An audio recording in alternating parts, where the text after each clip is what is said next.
Hi guys, so welcome to our second in less than 10 minutes. So today what I'm going to be talking about is ADD and ADHD and why good kids sometimes do bad things. If you guys know me, you know kind of how I feel about ADD and ADHD.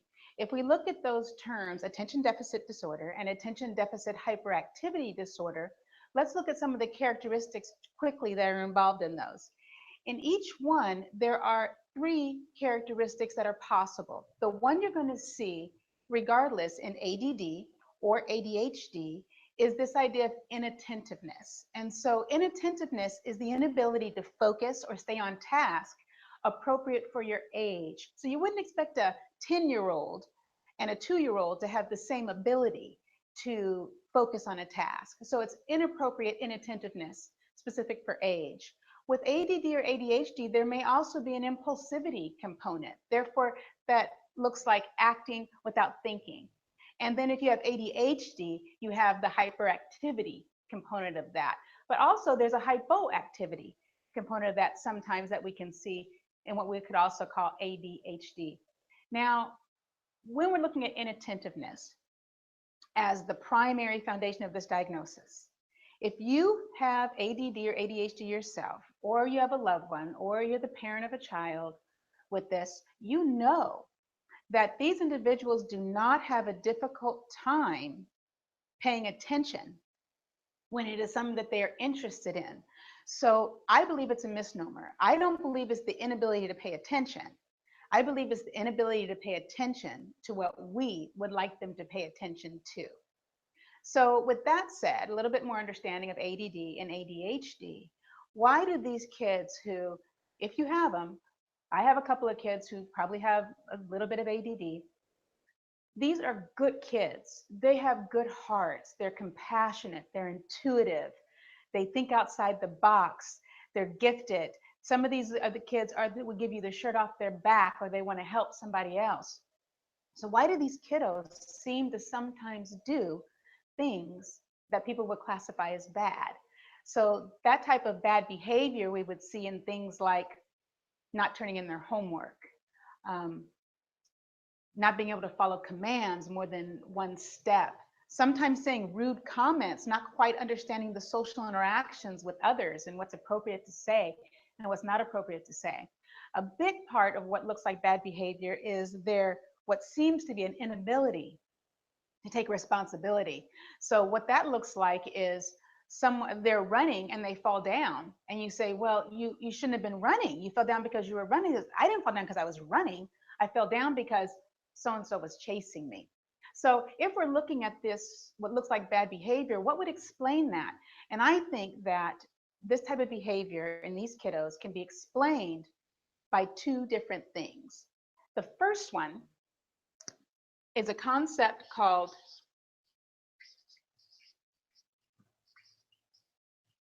disorientation. And the second thing I'll talk about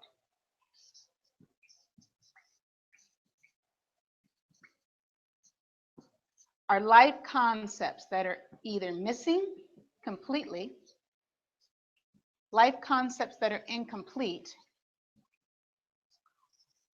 or life concepts that are, I'm going to make up a word here, are misinstalled. So how do these two things result in what looks like bad behavior and otherwise really good kids? So let's first look at disorientation, because this is the foundation of it.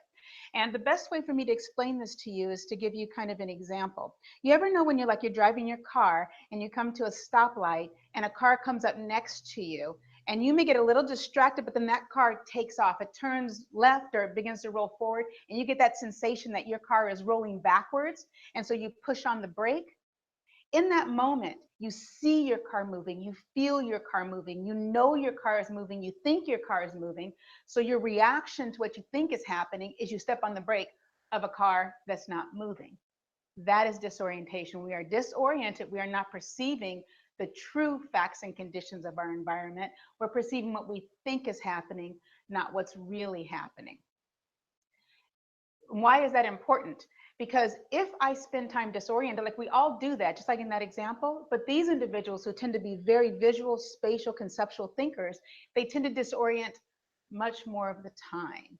If I have ADD or ADHD, what I tend to do is I tend to disorient into my thought world. And if I disorient into my thought world, I can do brilliant things like Einstein and theory of relativity, Thomas Edison and the light bulb, Leonardo da Vinci and the amazing things that he could create out of stone or out of paint. But I am bringing all the information that's truly going on around me through a disoriented filter. So at the base of this is this thing called disorientation. Now, if I combine that with this idea of life concepts, this is where we get the behavioral issues. And so what happens is that if I am a toddler and I tend to have a more neurotypical style of thinking, and I go into the kitchen and I touch something hot on the stove, and it burns, what I learn in that moment while I'm oriented and experiencing what's actually happening, I learn that I shouldn't touch things up there because they burn. I was the cause of the effect.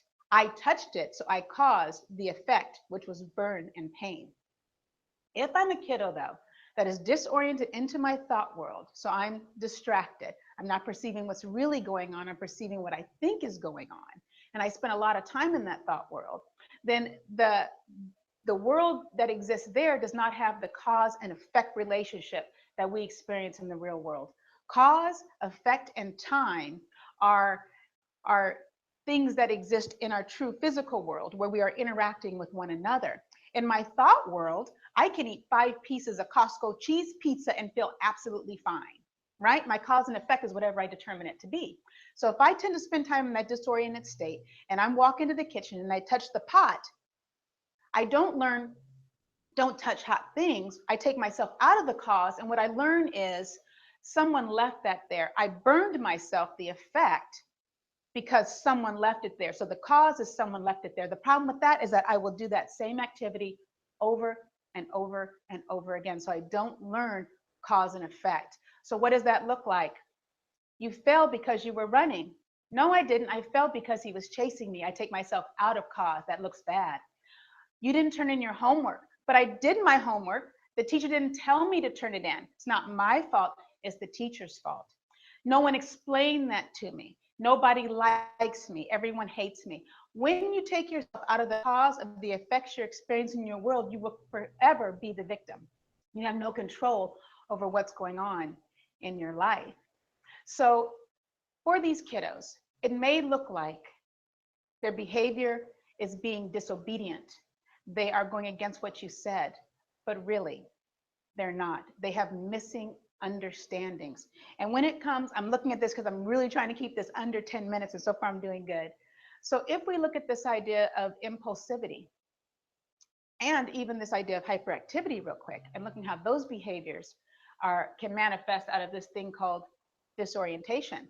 If I want to do something and I have created a universe where the cause and effects how I want it, then I just do it. I don't understand how you're saying I'm wrong for doing what I wanted to do. My son had a friend with ADD, and my son had a fish in his room. This is a long time ago. And I went up to the room and I see the friend in there and he's actually holding the goldfish in his hand. And I said, what are you doing? He goes, I just wanted to see.